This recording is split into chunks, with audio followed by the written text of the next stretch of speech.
So in the previous video, we showed how we can use jQuery UI behaviors applied to DOM elements, such as, for instance, this element referring to the HTML element that we want to apply the behavior to, right? So it's tbody. We want to apply the sortable behavior, which maps to this sortable directive, right, by name. And then inside here we get a reference to the original element that was that is referred to using the jQuery library. So what we need to do here is be able to determine, as we sort, right, as we move around our element, we need to be able to distinguish, where a element was, what the position was initially, so that when we drop it, we know the starting and ending position, so that we can go back to the server and manipulate the location, right? So let's do that. So here we can configure the sortable behavior and say that if when the sorting actually begins, we want to be notified of when that happens, and we want to be notified when the sorting stops, right? Meaning, when does the dragging begin, right? And when it's and the sorting stops. So for instance, so the data that gets passed to us when these event occurs are passed on in the function when the events are triggered. So first a raw event is passed, and then a UI representing the element that is being dragged around, right? In both cases we get event and UI. So we could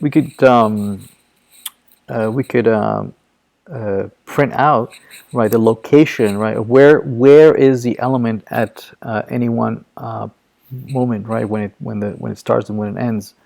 To get a hold of the element, we can say UI, right, and the actual item that is being dragged around is referred to inside of the UI element as the item attribute, right. So this is the jQuery element that is being dragged around. Okay. Once we have that, we can then create a jQuery object out of that, right?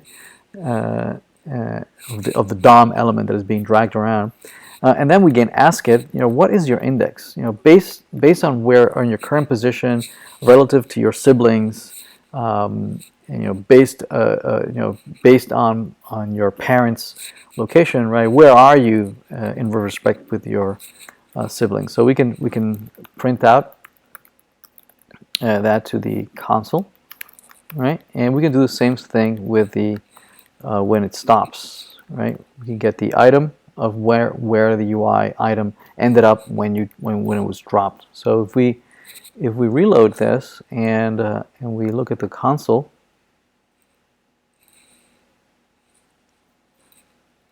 okay, and we move this a little bit to the right, left, and this a little bit to the right, and we start moving this around.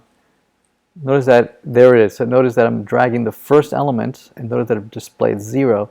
If I drop it maybe at the bottom and I let it go, notice that it says 4. So that's position 0, 1, 2, 3, 4. It was at 0, ended up at 4. Here is maybe position 3. I'm going to move it to maybe position 1. So I'm going to move this around. There it is, 3, printed out to the console. And when I drop it, right, notice that it says it's now at position 1. So now we have the relative positioning of these elements as we move them around in the list. So now we have to somehow capture these things and notify the server that this has happened, so that we can update the locations on the server and make the permanent the new locations permanent.